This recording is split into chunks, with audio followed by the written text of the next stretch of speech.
निधि ने देखा कि सभी उसकी बड़ी चिंता कर रहे हैं। उसने अपनी सास सरला को अर्जुन से बात करते हुए सुना। माँ, बड़े हॉस्पिटल में दिखाने लायक हमारे पास पैसे कहाँ हैं? लेकिन इलाज करवाना भी तो जरूरी है, अगर तबीयत ज्यादा बिगड़ गई तो। नहीं माँ, मैं उसे कुछ नहीं होने दूंगा। वो इस घर की इज्जत है। लोग तो यही कहेंगे कि अमीर बहू का ख्याल नहीं रख पाए। मैं कहीं से पैसे उधार लेकर देखता हूँ, लेकिन अगर नहीं हो पाया तो मैं ये घर बेच दूंगा। लेकिन ये तो तेरे बाबा की आखिरी निशानी है ना। हाँ माँ, लेकिन अपनी पत्नी को बचाने के लिए मैं कुछ भी करूंगा। ये सब सुनकर निधि को बड़ा दुख हुआ। वो देख रही थी कि सब उसे कितना प्यार करते हैं। तभी वो अचानक से बेहोश हो गई। उसकी तबीयत ज्यादा बिगड़ने लगती है। अर्जुन जल्दी से उसे अस्पताल ले जाता है। वो अपना घर यूं मुंह लटका कर क्यों बैठी है? कुछ नहीं निधि, अगर तुझे बताऊंगी तो तू हंसेगी। अब बताएगी भी? मुझे ना अर्जुन से प्यार हो गया है, लेकिन वो गरीब घर से है। छी, तू क्या है यार? तुझे प्यार करने के लिए वही लड़का मिला था। उस जैसे गरीब लड़के को तो मैं नौकर भी ना रखूं। हाँ, माना कि दिखने में हैंडसम है, लेकिन फिर भी यार हमारे लेवल का नहीं है। तुझे कभी प्यार नहीं हुआ ना, तू इसलिए ऐसा कह रही है। मैं तो कहती हूँ तू उसका ख्याल अपने दिमाग से निकाल दे। कहाँ तो इतने बड़े बिल्डर की बेटी और कहाँ वो मामूली सी नौकरी करने वाला। तू नहीं समझ रही, वो मुझे बहुत अच्छा लगता है। अच्छा ठीक है फिर, चल अभी उससे जाकर कह दे। निधि सुप्रिया को लेकर अर्जुन के पास जाती है। मैं इन सब चक्करों में नहीं पड़ना चाहता। तुम इतनी अमीर लड़की को मना कर रहे हो अर्जुन, इसे तो तुम अपनी खुशकिस्मती समझो। मुझे अमीर लड़की नहीं चाहिए। मैं ऐसी लड़की से शादी करना चाहता हूँ जिससे मैं अपनी थोड़ी सी कमाई से भी खुश रख सकूं। और जानती हो सुप्रिया मैडम, मैं एक मिडिल क्लास घर में रहता हूँ, जहाँ साधारण सा खाना पीना होता है, ना तो कोई गाड़ी और ना ही कुछ और। क्या तुम ऐसे रह पाओगी? ये सुनकर सुप्रिया घबरा गई। नहीं, मुझे नहीं पता था कि तुम इतने गरीब हो। मैं नहीं कर सकती इतने गरीब लड़के से शादी। देखा नहीं थी, गरीबी का नाम सुनकर ही वो पीछे हट गई। अच्छा तुम बताओ, क्या तुम मुझ जैसे गरीब से शादी कर सकती हो? तुम भी तो इतनी अमीर हो। बात निधि के स्वाभिमान की थी और वहाँ और भी कई लोग थे। हाँ, मैं तुमसे शादी करूंगी। और ये रही लिपस्टिक, अब इससे मेरी मांग भरकर सबके सामने मुझे स्वीकार करो। अर्जुन ने उस लिपस्टिक से ही उसकी मांग भर दी और वहाँ से जाने लगा। निधि भी उसके साथ साथ उसके पीछे पीछे जाने लगी। तुम मेरे पीछे पीछे कहाँ आ रही हो? अभी कुछ देर पहले तो तुमने मेरी मांग भरी, उस हिसाब से अब मैं तुम्हारी पत्नी हूँ। अब मैं तुम्हारे साथ तुम्हारे घर में ही तो रहूंगी। एक बार फिर सोच लो निधि। अब तो सोच लिया, और ये सब तुम्हें मेरी मांग भरने से पहले सोचना चाहिए था। अब तो तुम्हारी नाक में दम न कर दूं तो कहना। चलो देखते हैं कौन किसकी नाक में दम करता है। निधि अर्जुन के साथ उसके घर चली गई। घर आकर उसने सारी बात अपनी सास को बताई। अब शादी चाहे जिस भी हालात में हुई हो, लेकिन ये अब इस घर की बहू है। बहू, आज से वो वाला कमरा तुम्हारा है। अगली सुबह निधि सोकर उठी तो उसने अर्जुन से कहा, अर्जुन जाओ मेरे लिए चाय लेकर आओ, नाश्ता मैं बाद में करूंगी। यहाँ कोई नौकर नहीं है, यहाँ खुद ही चाय बनानी पड़ेगी। चलो उठो और जाओ, और खुद जाकर कॉफी बनाओ। अच्छा ये बात है, ठीक है, मैं अभी चाय बनाकर लाती हूँ। निधि रसोई में गई और चाय में चीनी की जगह ढेर सारा नमक डालकर ले आई। जैसे ही सबने चाय पी, छी भाभी, ये आपने कैसी चाय बनाई है? क्यों तुम्हें चाय तक बनानी नहीं आती? हाँ नहीं आती, क्योंकि वहाँ सब काम मेरे घर के नौकर करते हैं। खाना बनाने के लिए अलग, साफ सफाई के लिए अलग, घर के हर काम के लिए अलग अलग नौकर। ये सुनकर सब चौंक गए कि उनके घर इतनी अमीर बहू आई है। फिर उसकी सास बोली, बहू कोई बात नहीं, मैं तुम्हें चाय बनाना सिखा दूंगी। हमारे घर में कोई नौकर नहीं है, इसलिए सारे काम हम सब मिलकर करते हैं। घर में सभी उसका खूब ख्याल रखते, लेकिन निधि थी कि वो तो जानबूझकर बस नुकसान पर नुकसान करती रहती। लेकिन अमीर घर से आई बहू ना तो वहाँ चैन से सो पाई और ना खा पाई, जिस कारण निधि की तबीयत बिगड़ गई। कई दिन बीत गए लेकिन वो ठीक नहीं हो पाई। देखिए, इनकी आंतों में बहुत ज्यादा इन्फेक्शन फैल गए, जो आसानी से ठीक नहीं होगा। उसे शहर के बड़े अस्पताल ले जाना होगा। बेच देता है और उसका इलाज करवाता है। निधि का इलाज होता है और वो कुछ दिन बाद पूरी तरह ठीक हो जाती है। अस्पताल से लौटकर जब वो घर आती है तो देखती है कि उसका ससुराल एक झोपड़ी में बदल चुका है। अर्जुन, हमारा घर? अब हमें यहीं रहना होगा निधि। निधि को समझते देर नहीं लगी कि उसके इलाज की खातिर अर्जुन ने अपना घर बेच दिया है, जो कि उसके पिता की आखिरी निशानी थी। वो सबके साथ उसी झोपड़ी में रहने लगती है। कुछ दिन बाद अर्जुन का जन्मदिन था और निधि उसे कुछ ऐसा देना चाहती थी जिसे देख अर्जुन का चेहरा खिल उठता। कुछ दिन बाद, चलो तो अर्जुन, चलिए माँ जी, ननद जी, आप सभी अपनी आंखें बंद रखिएगा। ओफो, ये क्या बचपना है निधि, अब तो आंखें खोलने दो। अब सब अपनी आंखें खोलो। वो सब अपनी आंखें खोलते हैं तो सामने अर्जुन के जन्मदिन का केक रखा हुआ था और घर को सजाया हुआ था। लेकिन उससे भी ज्यादा हैरान वो सब ये देखकर थे कि वो सब उसी घर में खड़े हैं जो उन्होंने बेच दिया था। ये सब मेरे पतिदेव का जन्मदिन का तोहफा। इसका मतलब मेरी अमीर बहू ने अपना ससुराल खरीद डाला। आप सब मेरे लिए इतना कर सकते हो तो क्या मैं इतना सा नहीं कर सकती? उस रोज मैंने आप दोनों की सारी बातें सुन ली थी, लेकिन मैं कुछ कह पाती उससे पहले ही मैं बेहोश हो गई, और जब होश आया तब तक बहुत देर हो चुकी थी। मेरे माँ बाप के मरने के बाद उनकी इकलौती बेटी होने के नाते सब कुछ मेरा ही था। मैं पैसे से तो बहुत अमीर हूँ, लेकिन प्यार में उतनी ही गरीब। मुझे प्यार करने वाला कोई नहीं था।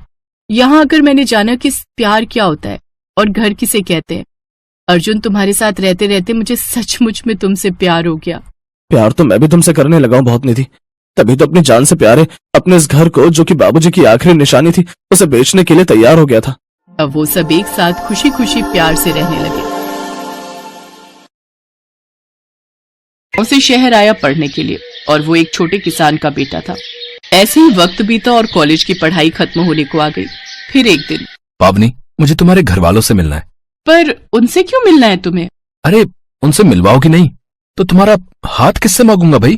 अच्छा, और वो एक बेरोजगार के हाथ में मेरा हाथ दे देंगे? ओ मिस्टर, पहले कुछ काम धंधा शुरू करो, फिर आना मेरा हाथ मांगने। ठीक है, तो फिर डन रहा। मैं अगले महीने तक अपना वो खेत बेचकर गांव में एक दुकान खोलता हूँ और एक नई बाइक भी खरीद लूंगा, और फिर उसी बाइक पर आऊंगा तुम्हारा हाथ मांगने। सही है, तुम्हारे घर वालों पर भी तो इंप्रेशन जमना चाहिए कि लड़का पैसे वाला है भाई। केशव की बात सुनकर पावनी मुस्कुरा दी। कुछ दिन और बीत, जिसकी मुख्य किरदार है पावनी, जो शहर के सबसे बड़े बिजनेसमैन राहुल सिंघानिया की इकलौती बेटी थी। बाय पापा, मैं कॉलेज जा रही हूँ। जस्ट 1 सेकेंड, मैं भी ऑफिस के लिए निकल रहा हूँ, तो मैं तुम्हें ड्रॉप कर दूंगा। Thanks papa, but I am getting late. आप आराम से नाश्ता कीजिए, मैं निकल रही हूँ। अरे रुको ना बेटा, मैं आ तो रहा हूँ। पावनी के पापा राहुल ने अपने हाथ में सैंडविच लिया और वो पावनी के साथ जाकर कार में बैठ गए। ड्राइवर, पहले कॉलेज ले चलो, पावनी को ड्रॉप करके फिर ऑफिस चलना। हाँ पावनी, और बताओ कैसा चल रहा है कॉलेज में? फर्स्ट क्लास पापा।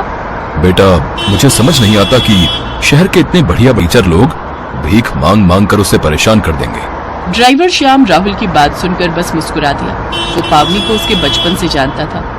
वो समझता था कि पावनी असल में अपने दोस्तों के सामने अपने पापा के पैसों का दिखावा नहीं करना चाहती। असल में लोगों को लेकर पावनी और उसके पिता की सोच में काफी अंतर था। उधर कॉलेज में, हाँ जी मैडम, कहाँ रह गई थी? सॉरी, वो तुम्हें तो पता है ना, इस शहर में बसों में कितनी भीड़ रहती है।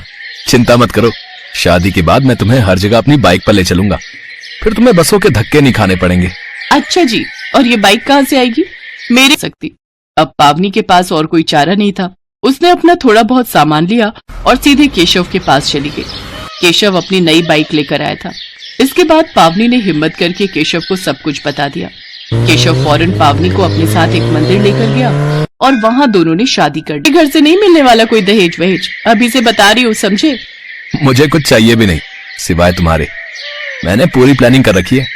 गांव में अपना एक छोटा सा खेत है।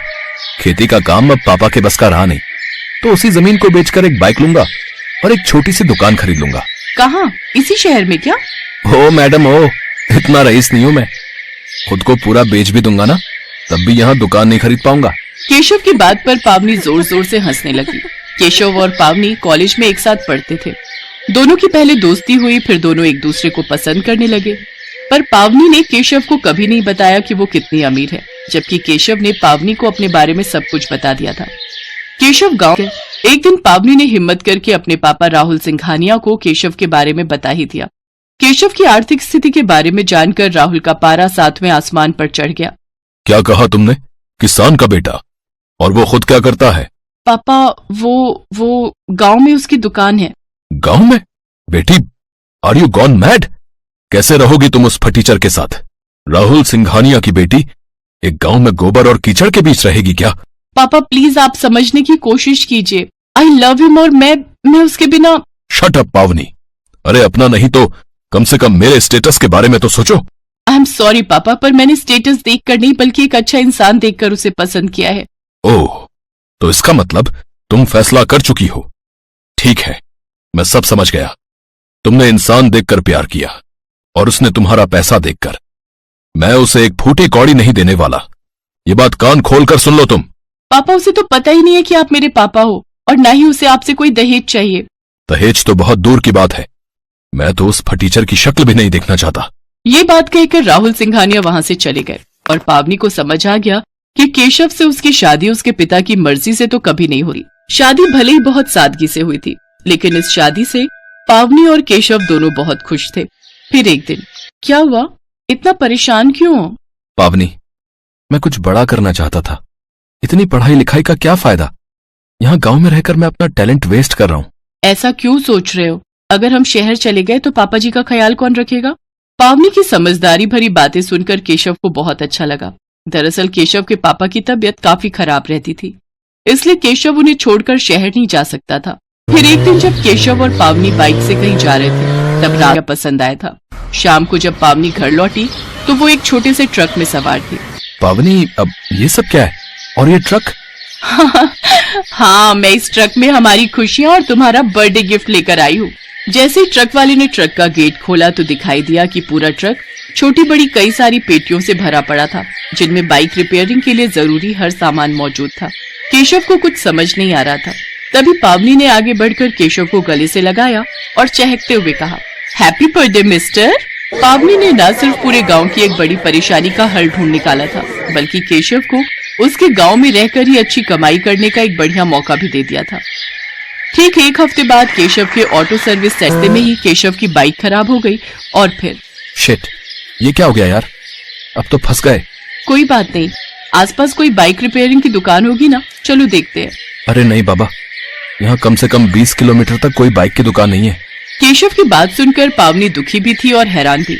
हैरान इसलिए कि इतनी बड़ी आबादी और हाईवे होने के बावजूद वहाँ कोई बाइक रिपेयर की दुकान नहीं थी। किसी तरह वो दोनों रात को अपने घर पहुँचे और अगली ही सुबह पावनी तैयार होकर बिना किसी से कुछ कहे शहर के लिए निकल गई। जब केशव को पावनी घर में नहीं दिखी तो उसने उसे फोन किया। पावनी, कहाँ हो तुम? सॉरी केशव, तुम सो रहे थे तो मैंने तुम्हें उठाया नहीं। मैं शहर आई हूँ किसी काम से, शाम को आकर सारी बात बताती हूँ। पावनी एक बहुत बड़ा कदम उठाने जा रही थी। दरअसल केशव का जन्मदिन आ रहा था और पावनी उसके जन्मदिन पर उसे एक बड़ा तोहफा देना चाहती थी। वो अपने पापा के ड्राइवर श्याम से जाकर मिली। अंकल नमस्ते, कैसे हो आप? अरे पावनी मैडम, मैं ठीक हूँ, आप कैसे हो?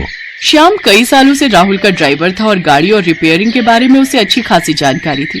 पावनी उसकी बहुत इज्जत करती थी और श्याम भी पावनी को बहुत मानता था। वो पावनी की मदद करने के लिए फौरन तैयार हो गया। श्याम से मिलने के बाद पावनी सीधे बैंक गई और वहां एक फाइल दिखाकर उसने लोन पास करा लिया। वो फाइल बिजनेस लोन के लिए थी और बैंक को पावनी का आईडी सेंटर का उद्घाटन बड़ी धूमधाम से हुआ। सब लोग पावनी और केशव के लिए तालियां बजा रहे थे और केशव आंखों में आंसू लिए बस पावनी को देखे जा रहा था। उसे एहसास हो गया था कि पावनी के रूप में उसने बिल्कुल सही जीवन साथी को चुना है, जो उसके स्वाभिमान की भी कीमत समझती है और हर मुश्किल में उसके साथ खड़े रहने की हिम्मत भी। बढ़िया कॉलेज छोड़कर तुमने उस टीचर कॉलेज को क्यों चुना? पापा, भले ही मेरा कॉलेज सरकारी है, लेकिन वहाँ के टीचर्स सबसे बेस्ट हैं। आपके सो कॉल्ड बढ़िया कॉलेजेस में फैसिलिटीज तो बहुत हैं, पर वहाँ की टीचर्स, उन्हें सिर्फ अपनी सैलरी से मतलब होता है, स्टूडेंट से नहीं। अब श्याम भैया, बस यही रोक दो। यहाँ क्यों? कॉलेज तो अभी आगे है ना? नहीं पापा, मेरे फ्रेंड्स बाहर ही खड़े होंगे और मैं उनके सामने आपकी इस महंगी गाड़ी से नहीं उतरना चाहती। इतना कहकर पावनी गाड़ी से उतर गई और फिर सर, पावनी मैडम कितनी समझदार है ना? हाँ, आखिर बेटी किसकी है? वो नहीं चाहती कि किसी को मालूम चले कि वो कितने अमीर बाप की बेटी है। ठीक तो है, सब उसके बारे में जान जाएंगे तो ये गरीब